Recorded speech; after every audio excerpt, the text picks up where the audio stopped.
কোন সমাবেশে কোন জায়গায় বিশ্বনন্দিনী মুফাসসির যে 50টি বছর 50টি মাহফিলে 50টি দেশে তিনি হাজার হাজার মুসলমান বানাইলেন, সেখানে কাবার ইমামেরা তার জন্য মানববন্ধন প্রতিবাদ করে।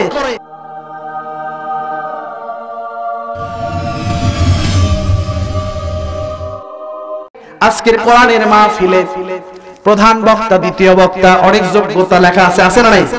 দুনিয়ার এই যোগ্যতার কয় পয়সার দাম আছে? যদি ঈমান ঠিক না থাকে ওই প্রধান বক্তার ওয়াজে কিন্তু কোনো কাজ হবে না। আজকে অনেক ওয়াজ হচ্ছে, খালি আওয়াজ আর আওয়াজ, কোনো ওয়াজ নাই, নসিহত নাই, কারণ বাস্তবে তাদের ভিতরে আমলই নাই। কতক্ষণ না কেন? কারণ তেলতারা কিছু আলোচনা করে স্বার্থের কারণে, ক্ষমতার ভয় দেখে, গ্রেফতারের ভয় দেখে যে আমরা হাত মিলাইলাম আর একটা পক্ষ খুশি করলাম, কিন্তু আপনার ঈমান আমল আপনি বিক্রি করে দিলেন। আজকে পুরো জাতির কাছে আপনি আলেম সমাজকে হেয় প্রতিপন্ন করছেন, সেই দিকে খেয়াল করলেন না। আর এই সুযোগটাই আজকে ইহুদি খ্রিস্টান নিয়েছে। এইরকম বিভাজন হয়েছে। একজনকে যদি মারা হয় ওই জায়গায় এরকম করে উপর দিয়ে দেখে, না ওটা আমাদের হুজুর না, ওটা অন্য ব্যানারের। আর একজন হিন্দু যদি হয়, একজন খ্রিস্টানও যদি বিপদে পড়ে, আপনি মানুষ হিসেবে এগিয়ে যে তাকে সহযোগিতা করা দরকার। কথা দেখেন, চকবাজারে যখন আগুন লাগলো তখন কি এরকম দেখেছেন নাকি সরকারি দল না বেসরকারি দল? কথা দেখেন, ওখানে আগুনটা নিভানোটা আগে দরকার। আজকে চতুর্দিকে আগুন লেগেছে, কিন্তু আমরা এখনো বাস বিচার করছি, আমি হানাফি না আহলে হাদিস, শাফি, জামাতি না তাবলীগ না হেফাজতি, চরমনাই, এরকম বিভাজন। এটা মূলত ইহুদি খ্রিস্টানদের। কিন্তু যারা ইতিহাস পড়ে না, যারা রাষ্ট্রবিজ্ঞান পড়ে না, তারা বুঝবে কেমনে? কথা বলেন। যারা শুধু চেয়ে থাকে কখন 1 লাখ 2 লাখ 5 লাখ টাকা দেবে, এই আশায় তারা চলে, তাদের পক্ষে এগুলো কপালেও জোটে না, ভাগ্যেও জোটে না। আজকে যদি বলি কাশ্মীরের কথা, আজকে যদি বলি মায়ানমারের কথা, যেখানে ওয়াং সাং সুচি সে আজকে বিশ্ব শান্তি নোবেল পুরস্কার পেল, কিন্তু তার দেশে আজকে অশান্তির আগুন দাউ দাউ করে জ্বলতেছে। কথা বলা ঠিক কিনা? অশান্তির আগুন দাউ দাউ করে জ্বলতেছে। তাদের ধর্মে বলা হয়েছে যে জীব হত্যা মহাপাপ। তো জীব শুধু হাঁস, মুরগি, গরু, ছাগল। কথা বলেন না কেন? হ্যাঁ, আর আশরাফুল মাখলুকাত, শ্রেষ্ঠ জাতি, শ্রেষ্ঠ মানুষ। তুমি, আমার তো মনে হয় এই অং সান সু চি আর শরীরে কোনো মানুষের রক্ত বইছে না। যদি বইতো তাহলে ধরে ধরে মুসলমানদেরকে মুরগির মতো কচু কাটা করতো না। কতক্ষণ না কেন? কারণ এই মুসলিম ভাইয়েরা 10 লক্ষ মুসলিম ভাইয়েরা বাংলাদেশে আসলে আল্লাহর পক্ষ থেকে বরকত হবে, কারণ তিনারা সেজদা দেন। কতক্ষণ না কেন? যিনি সেজদা দেন তিনার মাথার ভিতরে বরকত আসে, তার পরিবার, সমাজ, রুজি-রিজিকেও বরকত আসে। আজকে এই ষড়যন্ত্রের কথা যখনই মনে করি, চিন্তা করি, যখনই চেষ্টা করি যে এই কথাগুলো মানুষকে বোঝাবো, তখনই একের পর এক আরো ষড়যন্ত্র মাথা চাড়া দিয়ে ওঠে। আল্লাহ রাব্বুল আলামিন বলেন, আহাসিবান নাসু আইয়ুতরাকু আইয়াকুলু আমান্না ওয়া হুম লা ইফতানুন। কাবার ইমাম জুতা চুরি করছে, আসলে বিশ্বাস হয়? সবাই কিন্তু কয় নাই। কাবার ইমাম জুতা চুরি করছে, এরকম লোক আমাদের সমাজের মধ্যে আছে। চুরি না করলে এমনি কথা হয়? আজকে বিশ্বনন্দিত মুফাসসির যখনই খাসার পাখির খাসায় পাখি যেরকম বন্দী হয়ে যায়, যখন এরকম বন্দী হয়ে গেল, তখনই বিভিন্ন মহল থেকে চায়ের দোকানে চা খায় আর বিড়ির ঠোক দেয়, আর কয় যে কিছু না হলে এমনি এরকম হয়। আমি বলতে চাই, কোরআনুল কারীমের ভিতরে 25 জন নবী রাসূলের কথা আসছে, প্রায় 23 জন নবী রাসূল জেল খেটেছেন, জালিম সরকারের জুলুমের শিকার হয়েছেন। তারা কোন অপরাধ করেছিল? ইমাম আবু হানিফা তিনি কোন অপরাধ করেছিলেন, জেলখানায় বন্দী হলেন, সারাটা জীবন জেলখানায় জীবন শেষ হয়ে গেল, তাকে বিষ প্রয়োগ করে মারা হলো, তিনিও মনে অপরাধ করেছিলেন। কথা বলবেন নাউজুবিল্লাহ। ইমাম সাহেব সেজদায় চলে গিয়েছেন, আপনি দাঁড়ায় আছেন, নামাজ হবে।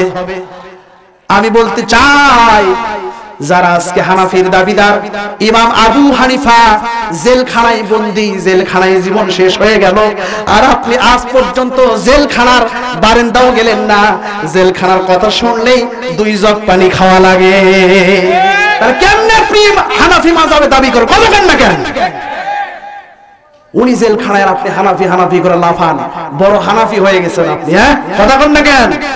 ইব্রাহিম আলাইহিস সালাম তার স্ত্রী এবং সন্তানকে ওই জঙ্গলের ভিতরে রেখে আসছে, বছরের পর বছর, প্রায় 14 বছর ছিল। কথা বল না কেন? 14 বছর ছিল। এত লাগবে না, একদিনের জন্য যেই হুজুর তার বউ এবং সন্তানকে ওই রকম জঙ্গলের ভিতরে রেখে আসতে পারবে, সেই আমাদের মাহফিলের প্রধান বক্তা হবে।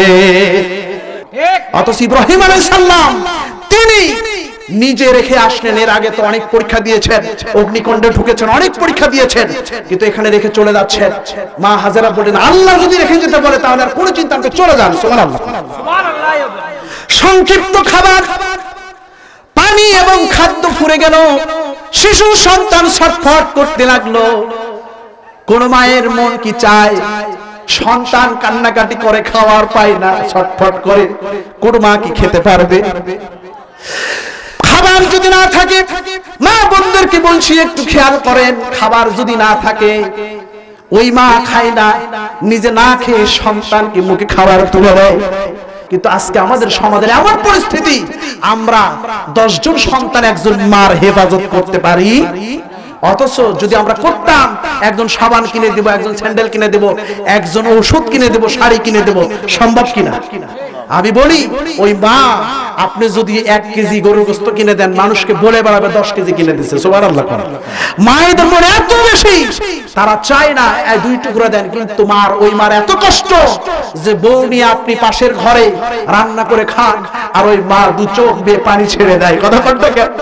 এই সন্তানকে আমি পেটের ভিতরে রেখেছিলাম, এই সন্তানকে আমি প্রসব বেদনা সহ্য করে স্বামীর কাছ থেকে বিদায় নিয়েছিলাম। কথা বলতে কেন? আজকে সেই সন্তান সুন্দরী বউ পেয়ে আজকে আমাকে ভুলে গিয়েছে। কোন মা সন্তানের কষ্ট সহ্য করতে পারে না।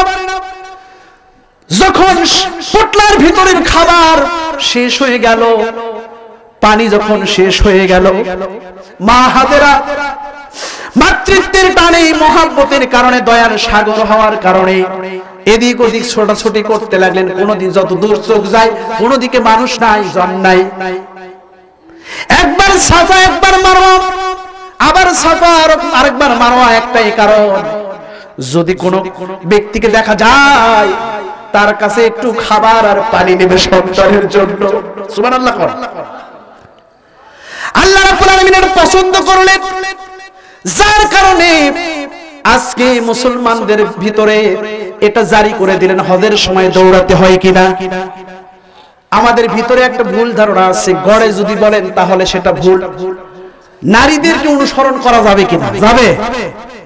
এদের অনেকে মাথা জোগাচ্ছেন, যাবে, কিন্তু সেই ওয়াজটা হয় নাই বিধায় এটা বলতেছেন। আপনি যখন ছাপা মারোয়ার মাঝখানে দৌড়াদৌড়ি করেন, তখন কাকে অনুসরণ করেন? কোন নবী এটা করছিল? কথা বলেন না কেন? তাহলে একজন নারী এটা করছিল কিনা? এই নারীর মর্যাদা ওই জায়গায় বেড়ে গিয়েছে। আজকে পুরুষ বলেন, নারী বলেন, আল্লাহ পাকের কাছে এটা এত খুশি, আল্লাহ পাক এত খুশি হয়েছে। এই নারী, আমি আল্লাহকে অভিশাপ দেয় নাই, আমি আল্লাহর প্রতি মানে বেজার হয় নাই, বাজে মন্তব্য করে নাই, সে ঈমানের পরীক্ষায় উত্তীর্ণ হয়েছে বিধায় আমি আল্লাহ খুশি হয়ে পৃথিবীর শেষ পর্যন্ত, কিয়ামত পর্যন্ত এটা আমি জারি করে দিলাম। সুবহানাল্লাহ। قد كانت لكم أسوة حسنة في إبراهيم والذين معه। আল্লাহ রাব্বুল আলামিন বলছেন তোমাদের জন্য ইব্রাহিম আলাইহিস সালামের ভিতরে অনুকরণীয় অনুসরণীয় আদর্শ রয়েছে, তেমনি মুহাম্মাদের ভিতরেও অনুসরণীয় অনুকরণীয় আদর্শ রয়েছে। কোরআনুল কারীমের ভিতরে 3 জায়গায় উসওয়াতুন হাসানা আসছে, অনুকরণীয় অনুসরণীয় মডেল আদর্শের কথা আসছে। দুই পিতা ইব্রাহিমের কথা বলা হয়েছে, আর এক জায়গায় মুহাম্মাদুর রাসূলুল্লাহ সাল্লাল্লাহু আলাইহি সাল্লামের কথা বলা হয়েছে। ইব্রাহিমের ভিতরে আদর্শ রয়েছে, সাথে সাথে আল্লাহ রাব্বুল আলামিন বললেন ওয়াল্লাযীনা মাআহু, তার সাথে যারা আছে তাদেরকেও তোমাদের অনুসরণ করতে হবে। সুবহানাল্লাহ। তার সাথে কারা আছেন? মা সারা, মা হাজেরা, লূত আলাইহিস সালাম। সুবহানাল্লাহ বলেন না?